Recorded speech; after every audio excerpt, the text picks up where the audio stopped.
Kaluma. And my church has not stopped me from having children through assisted reproductive technology. Let us use Article 24(4) of the Constitution to bring amendments that are conscious of other faiths that may not want to bring issues of assisted reproduction or surrogacy. But don't punish couples, both men and women, who are discriminated, who are stigmatized. Madam Speaker, it takes a lot for me as a woman who is in her 50s to stand before Parliament to tell you I'm childless, which in Luo we call lore. Nobody talks about lore publicly. I think it's wrong for this House to subject me to this kind of...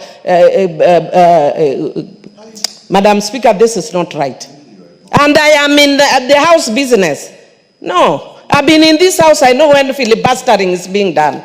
Bring my bill, let it fail, but bring it. It will go on record that this House does not want to support women who don't have children. Let it go on record. But don't filibuster with my bill and keep with my bill. Use Article 24(4) of the Constitution and import wordings there that exclude faiths that don't do surrogacy. I am a Seventh-day Adventist. Don't force me with things which are not in my faith. Honorable Millie, I can see that this is a very emotional matter. And honorable members, all of us are cognizant to the fact that this bill has taken a long time. Honorable Kaluma, I know that you have been mentioned 3 times, so I'll give you a chance. But I would like to say that Honorable Millie Odhiambo is right, that this bill has taken too long. And Honorable Millie Odhiambo, I would like to give you assurance that what you have said is on record, and this matter is going to be acted upon soonest possible. I also agree with you that it is listed, and the fact is that the Chair of Health is not here, and the Vice Chair is not here, and it has not been delegated to anyone, and we will not be able to proceed, so you are right. But I would like to tell you that you have spoken passionately on this subject on record, and this is not the first time that you have spoken on it. And I know people, others who are in this House, who would like to benefit from this, and members who have already left this House, who would like this bill to pass. So I would like to give you assurance that this is going to be taken into consideration. Honorable members, the Honorable Millie Odhiambo has mentioned the Honorable Kaluma 3 times. And it is only fair that I give a chance to the Honorable Kaluma to make comments. Honorable Kaluma, don't be as emotional as Honorable Millie. So if you can just make comments without being as emotional as she was, we'll be able to make a decision that can give us progress on the subject. I never easily fall into emotional blackmail and traps. So don't worry.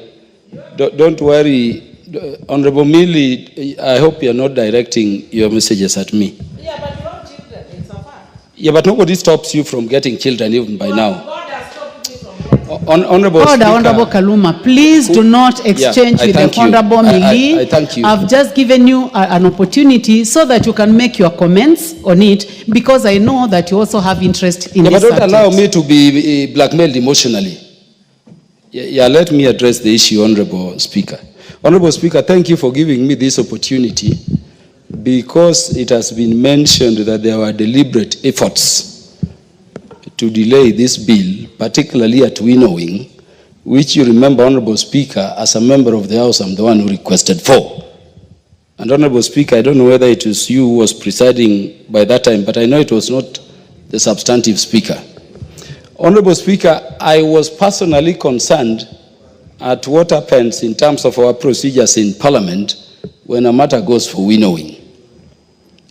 And Honorable Speaker, this is important for me that we mention it, because you remember in the morning I said it is Honorable Millie who has been frustrating progress with this bill contrary to our presentations before this House. Honorable Speaker, my understanding of winnowing is that clause by clause in a bill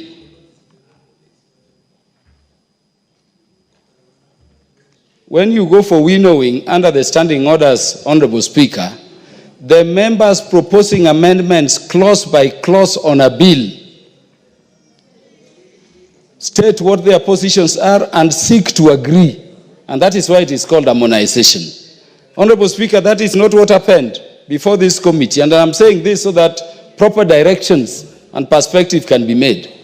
We went for winnowing, Honorable Speaker, and I remember Honorable Millie was there, I was there, Honorable Irene Mayaka was there, Honorable Shakil proposed amendments. And we went for winnowing, and what I was told is that Kaluma, your amendments will be dealt with later.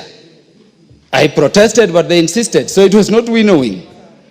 The only time, Honorable Speaker, I was allowed to speak during winnowing was the day the Speaker called a members' informal sitting here.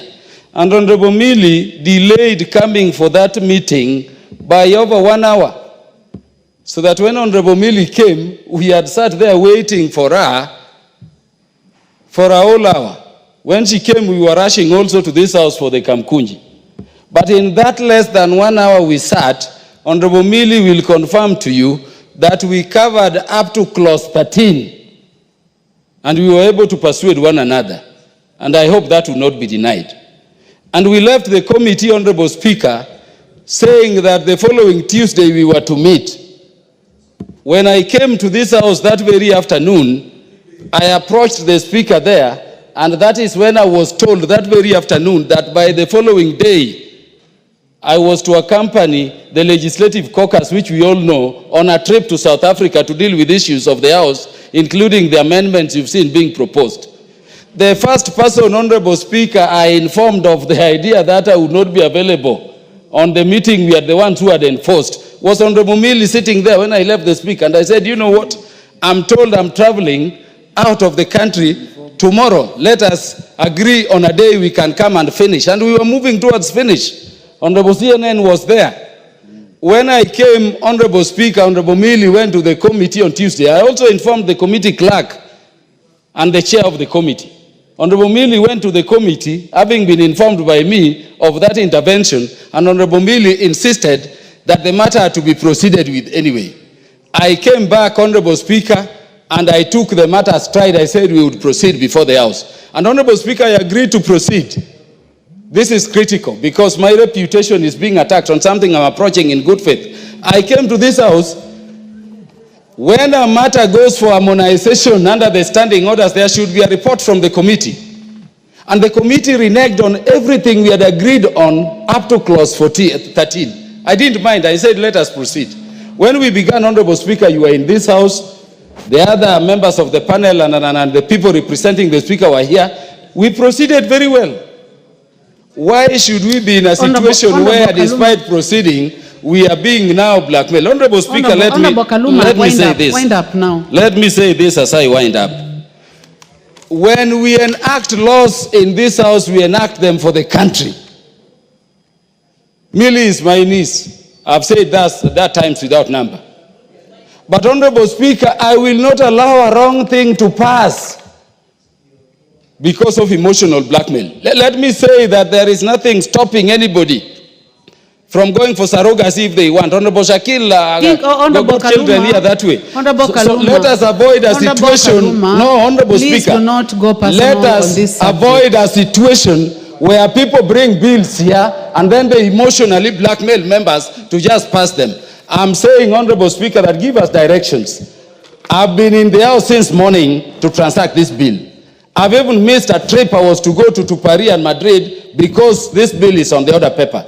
The directions I seek, which I thought Honorable Millie would seek, is that are we proceeding or not, so that we can plan other matters. But let us not be blackmailed. I think you have made your point. About surrogacy and other things which other people can still go for. I thank you, Honorable Speaker. You have made your point. Honorable members, I do not know whether to allow this debate because it is extremely sensitive and there are, if it is,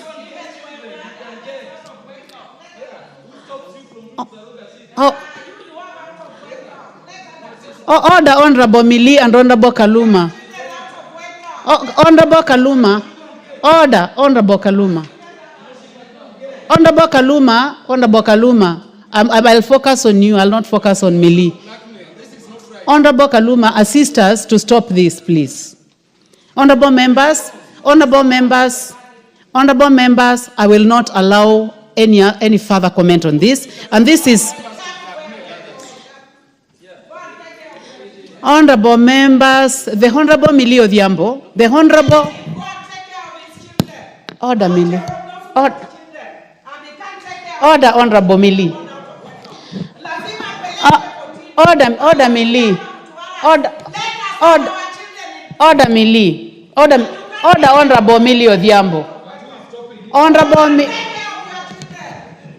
Honorable members, the Honorable Millie Odhiambo approached the House Business Committee on the subject matter of this bill, and this bill was listed this morning and the afternoon. That means that the House Business Committee has goodwill on the subject matter. Honorable members, as you may notice, the chair is not in the House and the vice chair is not in the House, and most of the members of Health Committee are not in the House. We have not lost it all. It is still available in the afternoon. However, Honorable Millie, it is important to note that there is a possibility of losing most of the amendments, especially without the chair and without a person who has been designated to prosecute. So it is a balance that has got to be done by both you as a mover and the House leadership.